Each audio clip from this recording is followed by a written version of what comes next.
जय Hind guys. Now start और next video lecture. अब अपनी कड़ी को हम आगे बढ़ाते हैं। सबसे पहले हम मकर संक्रांति की आप लोगों को हार्दिक शुभकामना देते हैं।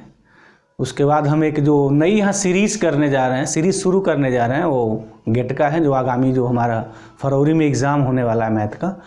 हमने सबसे टफ क्वेश्चंस उठाए हुए हैं जो किसी भी ईयर में पूछे हुए हैं, जो सबसे टफ क्वेश्चंस हैं और जिनसे जनरली क्वेश्चंस बनाए जाते हैं। ऐसे क्वेश्चंस की एक मैं अब सीरीज चला रहा हूँ, क्योंकि ऐसे क्वेश्चंस लगभग हर साल वो रिपीट करते हैं, इसी में से क्वेश्चंस को निकालते हैं और बनाते हैं। तो now let us start here, शुरू करते हैं। और एक अपनी यहाँ हम आइडिया रखने जाएंगे इस क्वेश्चंस को सॉल्व करते वक्त। बहरहाल वो आइडिया क्या है, पहले हम क्वेश्चंस को थोड़ा डिटेल्स में यहाँ बात कर लें, तो हम लोग इसका सोल्यूशन शुरू करते हैं। कह रहा है कि let I and J be the ideals generated by this 5√10 and वो करली ब्रैकेट 410 लिखा है, but ideal generally generated by जो लिखा जाता है ना वैसे होता है, बट सिंबल की बात है तो this is a symbol also common here. In the ring, इस रिंग में Z√10 इसमें बात करनी है। A + B√10 जाना पहचाना ये रिंग है, नाम है रिस्पेक्टिवली। देन अब I और J के बारे में, वो कैरेक्टर के बारे में पूछ रहा है कि I और J का कैरेक्टर क्या होगा, कौन मैक्सिमम आइडियल होगा, कौन जो है प्राइम आइडियल होगा, या मैक्सिमल नहीं होगा, या प्राइम नहीं होगा, या प्राइम है मैक्सिमल है, या दोनों नहीं है। ये हमारे ऑप्शंस की बात है। तो चलते हैं, देखते हैं जब भी इस टाइप का क्वेश्चन हो ना तो हम लोग कैसे शुरू करेंगे। सबसे पहले ये क्या है, तो ऑलरेडी यहाँ क्लियर है, क्लियर, कोई डाउट नहीं है, यहाँ ये क्लियर किया गया है। Z√10 ये डिफाइंड है, A + B√10 सच दैट जो AB है वो हमारा इंटीजर से आ रहा है, और सबको पता है this is the commutative ring with unity, ACRU है हमारा, this is the commutative ring with unity. अब इसमें से जो है ना दो आइडियल्स बनाए गए। एक आइडियल्स का जो नाम दिया गया है I = मैं थोड़ा सिंबल ये यूज करूँगा 5√10। इसकी मीनिंग क्या होती है, इसकी मीनिंग ये होती है कि कैसे लिखा जाता है ideal, 5A + B√10 such that AB belongs Z। अब यहाँ AB एक ही नहीं है ऐसे, बट AB बिलोंग्स Z का मतलब कोई भी इंटीजर्स। अब इसका मतलब नहीं कि यहाँ जो इंटीजर है वही इंटीजर है, यहाँ दोनों डिफर भी हो सकता है। तो डिफरेंस करने के लिए थोड़ा हम अलग सिंबल यूज कर लें तो अच्छा रहेगा। चलिए, यहाँ मैं X यूज कर ले रहा हूँ और मैं यहाँ Y यूज कर ले रहा हूँ, this such that XY belongs to the Z। ये है। तो पहले हम I की एनालिसिस करते हैं, उसके बाद हम लोग J की भी एनालिसिस करेंगे।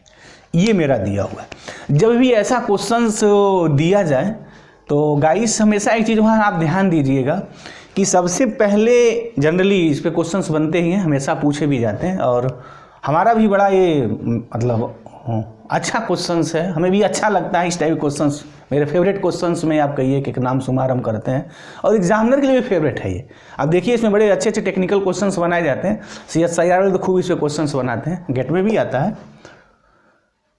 जब भी इस टाइप का क्वेश्चंस आए ना तो जनरली वो इंटीजर्स हैं, या अगर कहीं रेशनल नंबर से पिकअप है, या रियल नंबर से, या कॉम्प्लेक्स नंबर से है, तो सबसे पहले उसमें छोटा से छोटा नंबर आप लेने का प्रयास करिए और देखिए कि उसमें कौन छोटा से छोटा नंबर बिलोंग करता है उस आइडियल में। जैसे यहाँ अगर हम बात करें किसी एक जनरल एलिमेंट की, तो ये है हमारा दिस J में 5X + Y√10।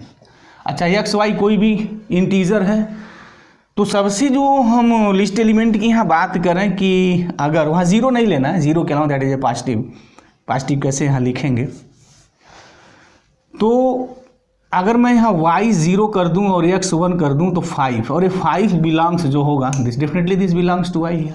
तो 5 बिलोंग्स I की मीनिंग क्या होगी कि 5 प्लस आइडियल का कंसेप्ट ये होता है ना कि वो ऑब्जर्व कर लेता है, जो एलिमेंट उसमें बिलोंग करते हैं अगर वो ऐड किए जाएँ तो वो आइडेंटिटी ही आ जाती है। जो भी एलिमेंट, जैसे वो कंसेप्ट नहीं था H = H ग्रुप का, सेम कंसेप्ट यहाँ है। अगर I भी द आइडियल और आइडियल कोई एलिमेंट है तो ये जो हमारा होगा ऑपरेशन लगाने के बाद वो I ही होता है।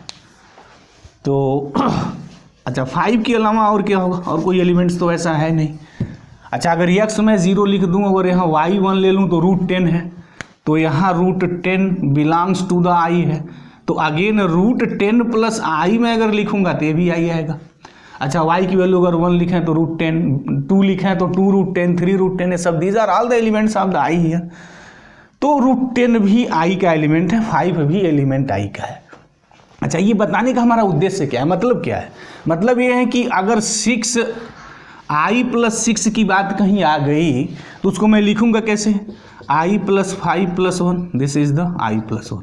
यानी मतलब कि ये जस्ट लाइक है जब मॉडुलो वर्क करता है। अच्छा, वो मॉडुलो कैसे निकालेंगे? लिसनर की सबसे बड़ी प्रॉब्लम यही होती है, अधिकांश जब वो लेक्चर चलता है तो लेक्चर के दौरान ऐसी प्रॉब्लम स्टूडेंट से आती हैं। तो आप सबसे पहले प्रयास करिए ना कि उसमें लिस्ट जो पॉजिटिव है वो वैल्यू क्या है, वो just like as a modulo, वो मॉडुलो की तरह वर्क करता है। जैसे 5 बिलोंग्स आई ना, तो 5 just like as a modulo.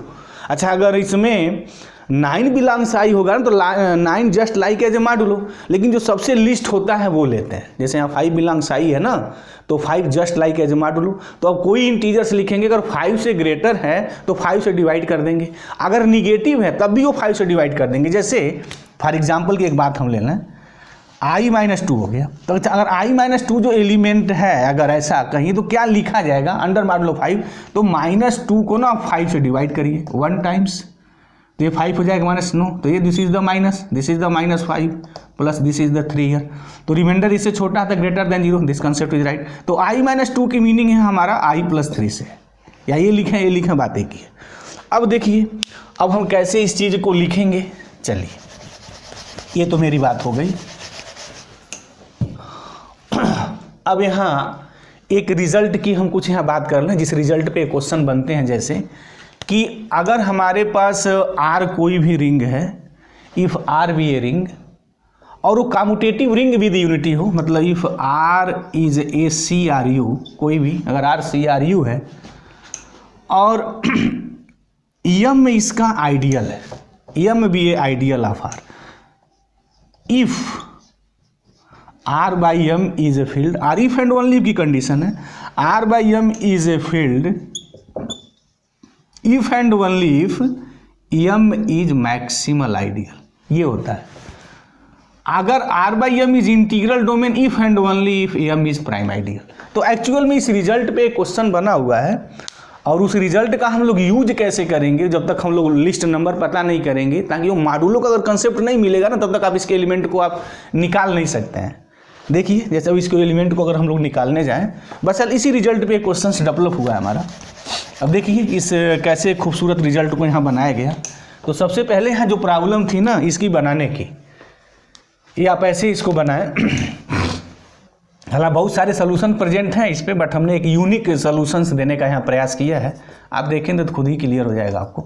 This upon लिखते हैं i, what is the i here, i जो है हमारा 5x + y√10 है। दिस लिखा कैसे जाएगा, i plus general element of this, तो general element of this a + b√10, this ab belongs to z। अब हम क्या करेंगे, ए हमारा कोई इंटीजर है, अगर ये कोई इंटीजर्स है तो उसको 5 से डिवाइड करके मैं कैसे लिखता हूँ, i प्लस ए को लिखा जा सकता है 5q plus r this plus b√10 for all a belongs to z। अगर ये कोई भी इंटीजर्स है तो उसको हम 5 से डिवाइड अगर करेंगे तो यूक्लिडियन जो एल्गोरिथम है, Euclidean divisions 5q plus r, where r be the remainder, और ये रिमाइंडर की खासियत क्या होगी, व्हाट, कि ये 0 less than r is equal to r less than 5, ये मतलब होगा हमारा। अच्छा, और अगर इसकी हम एनालिसिस यहाँ करें तो क्या आएगा, ये i plus 5q plus b√10 plus r, ये हुआ मेरा। अच्छा, और r जो है, r कहाँ से कहाँ तक होगा, r की वैल्यू जो आएगी 0 1 2 3 4, इनमें से कोई वैल्यू हो जाएगी दिस। अब अगर यहाँ देखा जाए q बिलोंग्स टू z है, q be the integer here, तो ये जो एलिमेंट है this element is the member of the i, क्योंकि i का जो एलिमेंट है हमने ऐसा लिखा है 5x + y√10 where x y belongs to z, different 5q plus b√10 है, q बी द इंटीजर, तो this is the element of the i, और i का एलिमेंट अगर i के साथ ऐड कर दिया जाए ना तो this is result is the i। तो कहने का मतलब हमारा क्या होगा, दिस इज द i। तो अब हम इसको कैसे लिखेंगे, चलिए यहाँ लिख देते हैं। तो अब जो मेरा वो रिंग का जो फॉर्मेशन हुआ, the formation of that ring meaning z√10 और i is equal to i plus, ये टोटल यहाँ से यहाँ तक i हो जाएगा, this is the i year plus r this r। अच्छा अब r कहाँ से कहाँ तक वेरी करेगा मेरा, r वेरी फ्रॉम 0 1 2 3 4, तो लिख दीजिए। तो जब 0 लिखेंगे तो i प्लस 0 i होता है, सबको पता है, ये i plus 1, this is the i plus 2 and this is the i plus 3 and this is the i plus 4, yes this. और इसमें जो एलिमेंट्स हैं मेरे ना 5 एलिमेंट्स हैं, तो definitely this form a field, ये फील्ड का फॉर्मेशन होगा। हम जो फील्ड की जो प्रॉपर्टीज़ हैं उससे प्रूव कर सकते हैं दिस इज ए फील्ड। और ये जो फील्ड होता है ना, ये आइसोमॉर्फिज्म होता है, this is the isomorphism to the Z5 this. अब लिसनर को बात बिल्कुल क्लियर हो गई होगी, जो डायरेक्ट रिजल्ट लिखे जाते हैं Z5 कहाँ से आते हैं, हमने पूरी इसकी एनालिसिस कर दी है, ताकि जो इस वीडियो लेक्चर्स थोड़ा सीरियसली वॉच कर रहा है उसको कहीं कोई प्रॉब्लम ना हो। तो मतलब this just like as the element of the Z5 and we know that Z5 is a field, तो this is the field here. मतलब ये जो होगा ना फील्ड का फॉर्मेशन मेरा हो जाएगा। जितने नॉन जीरो एलिमेंट हैं उसके मल्टीप्लिकेटिव इनवर्स एग्जिस्ट करते हैं, और कोई भी 2 नॉन जीरो एलिमेंट का प्रोडक्ट करेंगे तो वो जीरो नहीं आएगा। मतलब फील्ड की जो भी क्राइटेरिया ना सारी है, कम्यूटेटिव रिंग विद यूनिटी, और जितने नॉन जीरो एलिमेंट हैं हैविंग मल्टीप्लिकेटिव इनवर्स, तो दिस इज ए फील्ड। तो कहने का मतलब कि ये जो हमारा ये जो बना R/M इज ए फील्ड, अगर ये फील्ड हो गया where R be the commutative ring with unity, then definitely M must be a maximal ideal, this is a result. तो जो I होगा हमारा, I is the maximum ideal, तो I maximum ideal हो गया हमारा। तो अब रिजल्ट जो ऑप्शन से जो दिए हैं उसमें से खोजे जा सकते हैं हमारा कौन मैक्सिमल आइडियल है। अब यहाँ डी ऑप्शन को ध्यान से देखा जाए तो कहाँ है कि neither I nor J maximal ideal, मतलब आई मैक्सिमल आइडियल है, जे के बारे में हम लोग बात कर रहे हैं, कह रहे हैं कि आई मैक्सिमल आइडियल नहीं तो फिर कैंसिल हो गया, ये तो बात ऐसे ही कैंसिल हो गई। Both I and J maximal ideal, I is maximal but J is not, J की कोई बात नहीं, आई इज मैक्सिमल आइडियल। अच्छा फंसा दिया है पूरा, आई को हमेशा जैसे यहाँ आई मैक्सिमल रखा है, अगेन आई यहाँ मैक्सिमल रखा है, और थर्ड में भी आई मैक्सिमल रखा है, तो आई आपका मैक्सिमल निकला। तो इससे ऑप्शन जो आपका इल्यूमिनेट हुआ ना वो केवल डी ही हो पाया, और आपको जे निकालना ही पड़ेगा कि जे हमारा मैक्सिमल आइडियल है कि प्राइम आइडियल है, क्या है आइडियल तो है पक्का, क्योंकि Na प्लस जो फार्म होता है Na प्लस NB√10 का, उसमें उस फार्म का है, तो definitely J is a maximal, sorry J is ideal here. अब देखते हैं कि जे क्या है, जस्ट ऐसे ही हम इसी प्रोसेस पे वर्क करेंगे। अच्छा इस टाइप का कोई भी क्वेश्चन आए तो लिसनर आप इसी प्रोसेस पे वर्क करें, तो चलते हैं उसको भी बना लिया जाए, देखें वो क्या है।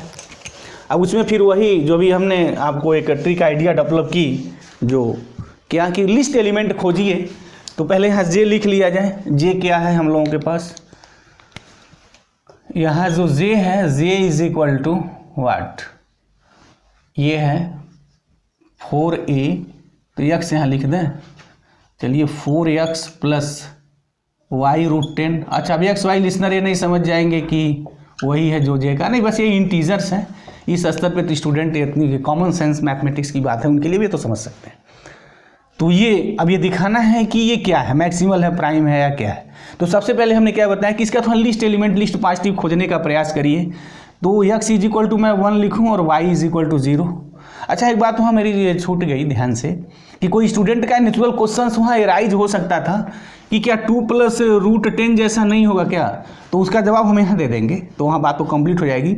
अगर किसी भी लिसनर के दिमाग में रहेगा क्या सर ऐसे एलिमेंट उसमें बिलोंग करेंगे नहीं, क्योंकि हमने तो i+1 i+2 i+4 वही देखा, √10 की बात वहाँ नहीं थी, बट यहाँ उस पर हम एनालिसिस कर देंगे, ताकि वो अगर किसी के दिमाग में क्वेश्चन उठा हो तो यहाँ वो शांत हो जाए। तो क्या होगा यहाँ, अगर x मैं 1 ले लूँ, y 0 ले लूँ, तो देख सकते हैं सिर्फ 4 मिलेगा, और डेफिनेटली 4 बिलोंग्स जे है, यस। अच्छा अगर माइनस में 1 ले लूँ तो -4 भी बिलोंग करेगा, तो माइनस की बात यहाँ नहीं है, 0 ले लें तो यहाँ 0 हो जाएगा, और नहीं बस पॉजिटिव इंटीजर देखते हैं, क्योंकि इंटीजर्स पे गेम चल रही है ना, तो आप इंटीजर्स की ही बात करिए। तो यस चलते हैं, तो 4 बिलोंग्स जे हो गया, तो इसकी मीनिंग ये हो जाएगी कि 4 + j के हैं या j + 4 के हैं वो j आ जाएगा। अच्छा रूट 10 बिलोंग करेगा, रूट 10 बिलोंग्स जे होगा, तो रूट 10 प्लस जे की भी बात करें तो वो जे हो जाएगा। यस, यानी अब यहाँ हम जो एलिमेंट लिखेंगे अंडर मॉडुलो 4 लिखेंगे, इसके साथ नहीं लिखेंगे, कोई प्रॉब्लम नहीं है। अगेन किसी का एक नेचुरल क्वेश्चन राइज हो सकता था कि सर यहाँ आप y के लिए अंडर मॉडुलो 4 की बात क्यों नहीं कर रहे हैं। चलिए यहाँ उसको देख लेते हैं। जैसे अगर मैं यहाँ ले लूँ 4 प्लस रूट 10, तो ऑलरेडी 4 प्लस रूट 10 ना वो जे का ही एलिमेंट हो जाएगा, plus J is equal to ये जे आ जाएगा। क्यों रूट 10, देखिए यहाँ x1 ले लीजिए, y1 ले लीजिए, हो गया। अच्छा रूट 10 3 रूट 10 ले लें, कुछ भी ले लें, 2 प्लस रूट 10 ले लें, तो ये क्या आएगा। अब देखा जाए यहाँ अगर मैं यहाँ जे की बात करूँ तो 2 प्लस जे तो मैं जे नहीं लिखूंगा क्योंकि 2 जे का एलिमेंट नहीं है। आप देख सकते हैं जैसे कोई भी वैल्यू लिखिए, y की कोई भी वैल्यू लिखिए, अगर y 0 आप नहीं लिखते हैं तो रूट 10 तो हमेशा प्रेजेंट रहेगा ही, और रूट 10 ही रेशनल नंबर है, कभी वो हमारा इंटीजर के फार्म में आ ही नहीं सकता है, रेशनल के फार्म में नहीं आएगा, इंटीजर के फार्म में तो आने की बात ही नहीं है। अच्छा अब इसका मुझे अगर एलिमेंट लिखना है तो कैसे लिखेंगे, देखिए यहाँ आप x 0 कर दीजिए, तो फिर ये तो y रूट 10 हो गया, y रूट 10 बिलोंग्स टू जे। अब y की कोई भी वैल्यू लिखिए वो जे में मिलेगा ही मिलेगा। तो अगर 3 रूट 10 है तो this is the element of the J, और इसमें अगर हम ऐड करेंगे तो जे ही देगा ना, तो ये क्या हो जाएगा 2 प्लस जे हो जाएगा दिस। इसलिए जो अंडर रूट वाली जो बात आएगी, कोई भी एलिमेंट आप पिकअप करके देख लें, वो अंडर रूट नहीं रह जाएगा। वो अंडर रूट 10 चूंकि हमेशा पार्ट होगा जे का, मिलेगा एलिमेंट होगा, तो जब भी वो ऐड होगा जे के साथ तो जे ही देगा ना, जे के अंदर समाहित हो जाएगा। तो इसलिए हम अंडर रूट 2 के एलिमेंट को यहाँ नहीं लिखेंगे, या ऐसे कोई भी क्वेश्चन होंगे तो ये जो अंडर रूट वाला पार्ट होगा ना वो जे में समाहित हो जाता है, इसलिए वो नहीं आ पाता है। चलिए अब इसकी बात देख लें कि ये कैसा आएगा। नाउ लेट अस एस, तो z रूट 10 अपान जे की बात हो रही है, जे, और जे जो मेरा है वो क्या है 4x प्लस y रूट 10 ऐसे। अब यहाँ लिखेंगे जे प्लस इसका जनरल एलिमेंट तो a plus b root 10 this, और a b belongs to what z। अच्छा एक यहाँ बात की जा सकती है कि b root 10 is always the element of the J for all. देखें यहाँ लिसनर ध्यान से कि b root 10 belongs J for all b belongs to z, तो फिर बी रूट 10 प्लस जे क्या होगा, ओहो this is the J here, तो ये तो खुद ही जे में समाहित हो जाएगा ना। तो आप इसको यूं भी लिख सकते हैं, देखिए कैसे, एक और आपको रहस्य मिल गया ऐसे क्वेश्चंस को सॉल्व करते वक्त। तो जब आप क्वेश्चन सॉल्व करते जाएंगे ना तो सॉल्व करने में ही आपको खुद चीज़ें मिलेंगी। जे प्लस ए ऐड करेंगे तो जे हो जाएगा, तो जे प्लस ए हो गया। अब जो यहाँ ए बिलोंग्स जेड आ गया दिस। अच्छा अब ए कैसे लिखेंगे, अंडर मॉडुलो 4 हमने बताया था, तो अंडर मॉडुलो 4 कैसे लिखेंगे, इसको लिखेंगे जे प्लस ये 4q1 प्लस आर, यहाँ r1 लिख दें। अच्छा अब r1 कहाँ से कहाँ तक जाएगा, r1 0 होगा, 1 होगा, 2 होगा, 3 होगा। जब 4 से डिवाइड करेंगे किसी भी इंटीजर को तो हमेशा ये फॉर्म बनता है दिस, ये फॉर्म होगा, ये तो हमारी ऑर्डिनरी मैथमेटिक्स है। अच्छा अगेन जो है 4 मेरा जेड का मेंबर है, जे का। अच्छा 4 के साथ मतलब ये फॉर्म है, ये 4x का, ये 4q1 है, q1 भी एलिमेंट ऑफ द इंटीजर। तो j प्लस जब आप 4q1 करेंगे, ये करेंगे तो अगेन वो j मिल जाएगा, तो j plus r1 s right. अच्छा j प्लस r1 तो क्या लिखेंगे, r1 कहाँ से कहाँ तक वेरी करता है, चलिए शुरू हो जाइए। तो j हो गया, j प्लस 1 हो गया, j प्लस 2 हो गया, j प्लस 3 हो गया दिस। अच्छा अब ये पता कर लीजिए कि फाइनली दिस इज द, ये फाइनाइट हमारे नंबर्स हुए, तो this is the finite ring हुआ हमारा। अब देखते हैं कि ये रिंग क्या है। अच्छा कम्यूटेटिव रिंग विद यूनिटी तो j प्लस 1 है, अगर उसकी यूनिटी 1 है तो यहाँ j प्लस 1 भी यूनिटी है।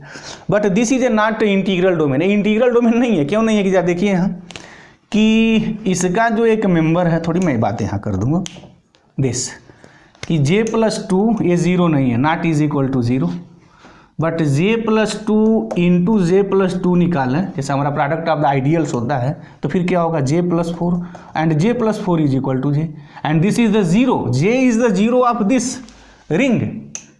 तो मतलब क्या हो गया, कि ये नॉन जीरो एलिमेंट है, ये नॉन जीरो एलिमेंट है, product of two non zero element is a zero, तो this is the commutative ring with unity with a zero divisor. तो अगर मतलब this is not a integral domain, तो ये जो मेरा कंस्ट्रक्शन हो रहा है ये कंस्ट्रक्शन हमारा इंटीग्रल डोमेन नहीं है। तो अगर इंटीग्रल डोमेन नहीं तो इसकी मीनिंग क्या होगी, तो जे जो होगा ना मेरा प्राइम आइडियल नहीं होगा। This is not A prime ideal, this is not A prime ideal. तो आई तो मैक्सिमम आइडियल है बट ये प्राइम आइडियल नहीं है। तो जब भी इस टाइप का कोई भी क्वेश्चन कंपटीशंस में डेवलप हो तो हमने यहाँ जो सोच जो डेवलप की है, ये क्वेश्चंस लगाने का हमारा उद्देश्य क्या है कि एक सोच को डेवलप करना और उस सोच के सहारे इस टाइप के क्वेश्चंस का सलूशन खोजना। तो फिर तो अब आई हमारा क्या मैक्सिमल है और जे हमारा प्राइम है, तो खोज लीजिए कहाँ है यहाँ। तो ये तो कैंसिल हो गया, बोथ आई तो मैक्सिमल है बट जे मैक्सिमल नहीं है, प्राइम ही नहीं है। कम्यूटेटिव रिंग विद यूनिटी में जो मैक्सिमल होता है वो आइडियल भी होता है, एक रिजल्ट ए भी है तो उस रिजल्ट से वो भी नहीं, तो प्राइम आइडियल नहीं है। बट ये वाला पार्ट हो गया ना clear, I is maximal ideal but J is not prime ideal.